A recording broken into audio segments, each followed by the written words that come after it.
Good morning, everyone, and welcome to Between the Horns, presented by your Southern California Toyota dealers, proud partner of the LA Rams. I'm JB Long. Let's say good morning as well to my broadcast partner, DeMarco Farr. D. Farr, what are you working on at the tail end of this week? New York Giants stuff, man. Getting past Seattle. Still looking at Arizona and crying, but, looking towards the Giants. And taking a 6-year-old to school every day. That's fun. A lot of parents, a lot of kids.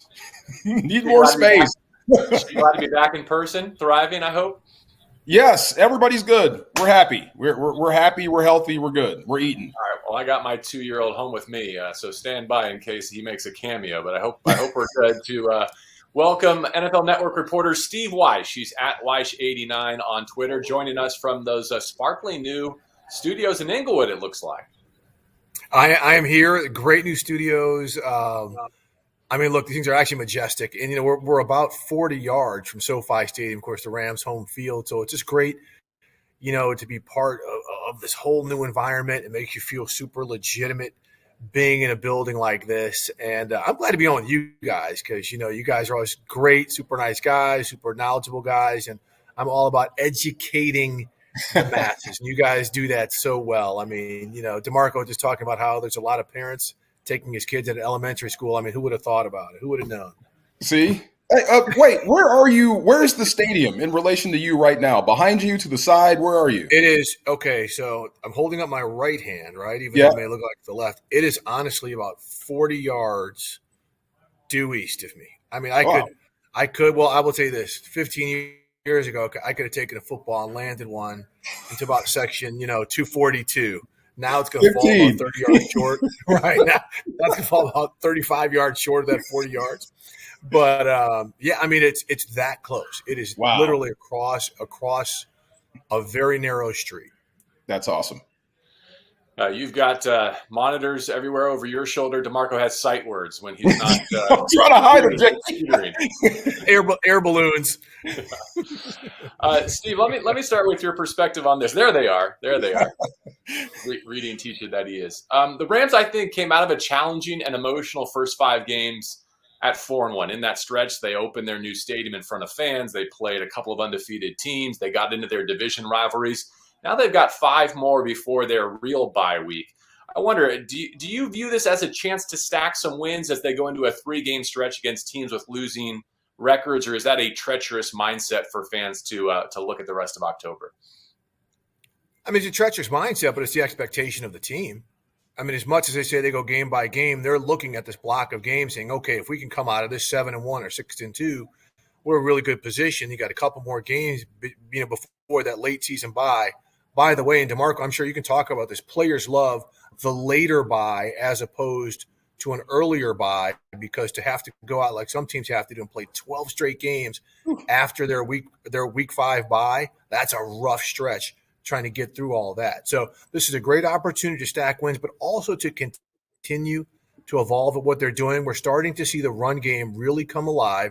That's setting up the deep play action pass game, which we've seen in kind of fits and starts. It didn't hit so much, a couple games ago as it did, against the Seahawks and, some games like that. So I think the fact they're going to continue to build on that running game is hugely important as they go down the stretch. They just got to keep Darrell Henderson healthy because we've really seen him emerge as that stud with Cam Akers down all season. DeMarco, is this a tough week to prep, not knowing the personnel that you're going to go up against? The injury report for New York is long and complicated. A little bit. You have to prepare for if Daniel Jones is going to play. He's the more athletic quarterback. Mike Glennon, if he steps in, you lose some athleticism. But the guy's been around. I think this is his 5th team in 8 years. So he's experienced. I think he's on the offensive coordinator track at some point in his life. But you have to prepare as if Daniel Jones is going to be the guy. And New York actually scares me a little bit. They've got some parts. They've got some issues. Kadarius Toney is a guy that could absolutely, torch you. He's fast. He's quick. He's coming off a little bit of an ankle, but they've got some pieces to really hurt you. Devin Booker, I think he's the king of the 4-yard rush attempts. He's a guy that keeps the defense honest. So New York, their approach with Garrett, you know what it's going to be. He's going to run to suck you in and try to get the ball deep down the field. So whatever quarterback lines up, you got to get pressure. If it's Daniel Jones, you've got to contain a little bit more. But you're defending Jason Garrett. Run the football to throw the football deep. So you know what you have to do pregame. Now you have to go into New York and execute. So it's a little tougher, but just prepare as if Daniel Jones is going to be the starter. All right, we'll get into a key defensive injury for the Rams and what that means for the rest of the month ahead in just a second. But Steve, I want to pick up on a thread that you kind of started with respect to the Rams running game and just how efficient they've been offensively. Depending on what metric you want to deploy, I mean, you can make the case that they are the best, at least the most efficient offense in the league, but they're not yet the top scoring outfit in the NFL. What do you think they need to do to bridge that divide? Whoa, that's a great point. First off, if we're going to talk about metrics, let's scrap that because the offensive line is the metric that's really worked here for this offense. I mean, they've stayed healthy, they've been unified, and they're really playing on a thread. I mean, that's kind of the old football term you use. If an offensive line can play on a thread where the guard knows what the tackle is doing, if the center's coming this way, and they're all in cohesion, then that's really what's working. And that's what we're seeing. In terms of getting points on the board, it's a consistency thing. I mean, think about that Colts game. You come out there, you look good, and then you hit a patch in the third quarter where it looks like all these guys forgot how to play football, right? And then all of a sudden they get things going again when they have a couple explosive plays, especially to Cooper Kupp.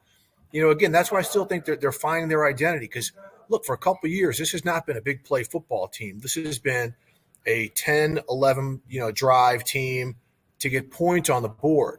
You're seeing that occasionally, but then all of a sudden you're seeing them hitting those big plays to Deshaun Jackson, hitting those big plays now to Robert Woods, who's finally looked like he's been incorporated more so into the offense. So, again, that's where I think they're continuing to evolve and figuring out who they are. The points are going to come. So, some of the big difference that we're seeing from last season is those points aren't coming on defense. I think they had 4 defensive scores last year.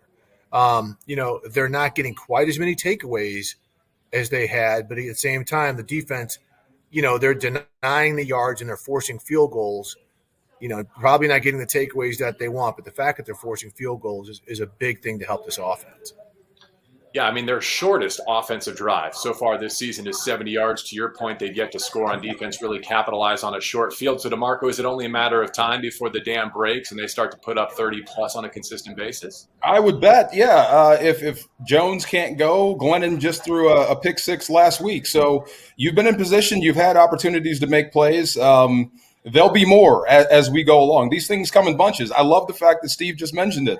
Put it into existence. Talk about taking the ball away, and then you will. But, yeah, I think that is what will increase what you guys were talking about with the offense, the scoring output. If you get a defense that actually starts taking the ball away as well as doing the dirty work of stopping teams, forcing punts, forcing field goals and bad field position. But if you take the ball away, set Matthew Stafford up in favorable field positions, then you'll start scoring 30, 35 points, 40 points a game like Dallas did last week. So it's out there. I think New York is the perfect team for it.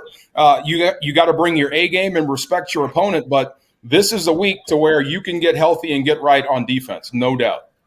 Yeah, finishing drives, always a point of emphasis. The Rams are one of the NFL leaders in red zone opportunities, but not in the top half in the league in terms of finishing those drives with touchdowns. On the other side of the ball, DeMarco, we had a chance to talk with Sean McVay earlier this week about the absence of Darious Williams. He is going on that short-term injured reserve. That means he's out for this 3-game stretch.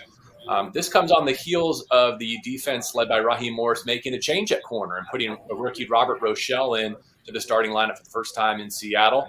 So what do you think the answer is as they try and replace a secondary injury going to New York?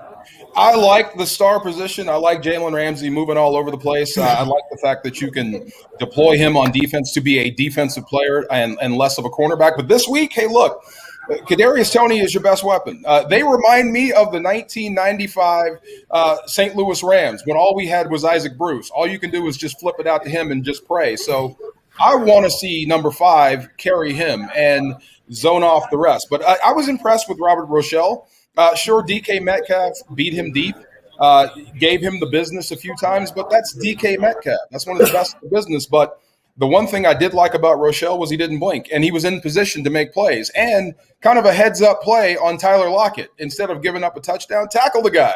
Who cares about a 48-yard penalty? I want to keep the points off the board. So that tells me he has a high football IQ, which means you can build on that. So the more reps he takes, the more he sees, the better he's going to be. So I wish Darious Williams was healthy and active, but he's not. Robert Rochelle is going to take those reps and get better. But I like the size of the corners. But I would love to see Jalen Ramsey cover one guy this week and just take him away.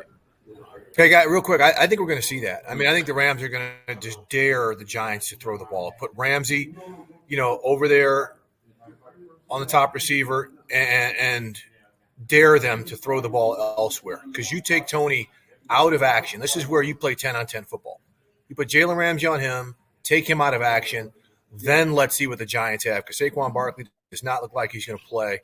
That really limits their options, and that's really going to allow Raheem Morris to play some games that he has not been able to play because he hasn't used Ramsey in that role much this season. Steve, if you are one of those new options stepping into the Rams secondary, how much of a luxury is it to know that Ramsey can occupy one player, one half of the field, which allows some help to roll your way? And oh, by the way, that opposing quarterback's got a quick clock on him, knowing that Aaron Donald is lined up over his guard or tackle. Yeah, the pressure up front is clearly more of the luxury, because with Jalen Ramsey playing outside, you're going to get 18 balls thrown your way. So I don't know, it takes a big stomach to want to handle that, right? So if you want it, if you're a dog, then you're loving this opportunity. But also the big comfort zone, Aaron Donald is doing his thing. But guys, Sebastian Joseph Day, if you watch the film of this, what he's doing on the interior to reset that line of scrimmage and just to put an absolute two-body bus in front of the quarterback from the interior, that's why you're seeing, Leonard Floyd and Terrell Lewis get a lot of the pressures that they're getting, especially deep in the pocket, because 69 is in there making some money. I mean, he is making some money right now. You know about this, DFAR. So, again, you could, Jalen Ramsey, the guys in that secondary, I think Taylor Rapp's having an excellent season as well in the secondary.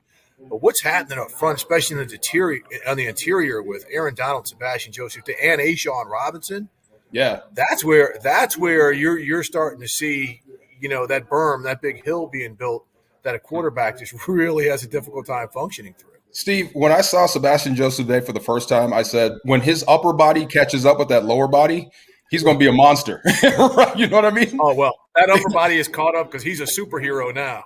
No doubt. He's put on some muscle. Yeah. He's been balling. Your comment's perfectly timed, too, because he's a Jersey guy, a Rutgers product. This is very much his homecoming game. He's already tweeted about it this morning, just how much he's looking forward to going back to the Meadowlands. One quick thought on the offensive line, because, Steve, I like how you highlighted the continuity that the Rams have enjoyed. It's the reason why Matthew Stafford is the most comfortable quarterback in the pocket among his peers this season. You compare that to where the Giants are at this season, where I think they played 5 different offensive guards through this stage of the season. And now that they have 3 tackles, Joe Judge is actually talking about playing all 3 of them in some kind of platoon rotation. So it's much more disjointed with that offensive line of New York that Sebastian Joseph Day and company are going to see. I would love to tap into your NFL West perspective if we can just zoom out a little bit. DeMarco and I went into Thursday Night Football last week, Steve, saying if the Rams can win and if Arizona takes out San Francisco, then the Niners and Seahawks would each have 3 losses and kind of cut the division in half. You add to that the quarterback injuries that we're talking about in San Francisco and Seattle now. Do you feel like this is a 2-horse race, or is it too soon for that? No way is this a 2-horse race. No, it's too soon. We've seen – I mean, even think about, Seahawks historically. Every year, their first 6 games, injuries all over the place. Now, they haven't had one at quarterback.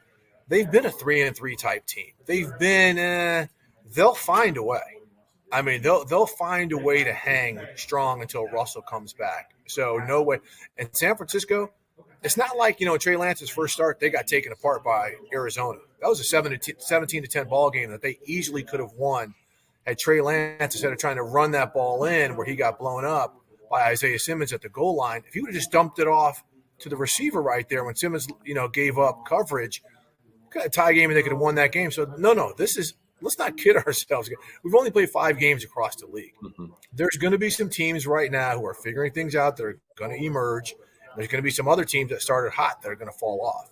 So I no way is this a 2-horse race right now. No shot. Steve, real quick follow-up. Remember a couple of years ago when Drew Brees on a follow-through at the Coliseum hurt his hand against Aaron Donald, and then Teddy Bridgewater came in, led kind of a 5-game win streak for the Saints. Is this Seattle group capable of anything even close to similar with Geno Smith at the controls? Different team. That's a different team. I think offensively, yeah. I mean, look, the Rams had not game plan for Geno, and they were in a situation where they had to come in and do some things in the pass game. The defense wasn't as aggressive as it probably would have been had they game planned. But, look, the Seahawks' issues aren't on offense. They can still run the football. I mean, we saw that against a good Rams defense.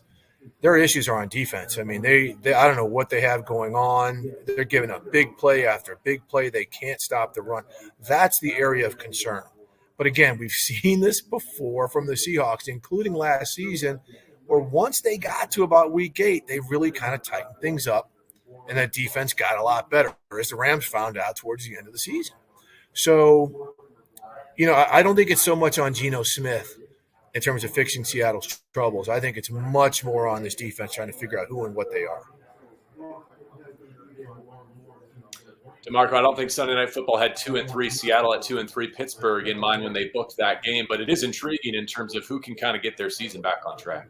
Oh, no doubt. I thought Geno Smith looked good. I'm curious to see what he does with a start. Pleasantly surprised, of course, when he threw the pick. I was very happy. So we'll see from there. But I agree, Seattle's not going anywhere. I think their offense is still viable because they're physical and can run the football. But defensively, zero pass rush. And I'll say this. When you title a guy or give the guy the label the best blitzing safety in football, isn't that kind of like the best rebounding point guard in the NBA? Best blocking wide receiver. Right. I mean, how do you do in the deep third? So they've got some issues, but because Russell Wilson is Russell Wilson and Pete Carroll is a savvy guy, it's too early to count them out. Just like Kansas City. People in the AFC West are ready to bury Kansas City. Are you kidding? We've got a long way to go, and they still got Mahomes. This ain't over. So it's great now, but just for the Rams' sake, keep winning because you never know what's going to happen with the rest of these teams. All right, so Seattle at Pittsburgh. Arizona takes their unbeaten mark on the road to Cleveland and San Francisco on the bye as the Rams go to New York to face the Giants in Week 6. Steve, I'll send you off first. Thank you very much for making some time. Enjoy your day at the office and safe travels this weekend. Look good. All right, thanks for having me. Good luck, guys. It's going to be like you, DeMarco. Looking pretty. Like you, bro. My man. I got a new TV. It's the makeup. I do. Yeah. Steve didn't get the work from home casual memo. He's making us look bad. But we appreciate it. DeMarco, we'll see you in New York, okay? Catch you in Jersey. Yeah, this is going to be good, man. Hey, look, respect your opponent. Respect the New York Giants. Remember the New York Jets and what they did to you. So bring your A game. And as always, we close by reminding you, if you would like to join us inside SoFi Stadium this season to experience the Rams house, just go to therams.com/tickets to purchase yours today.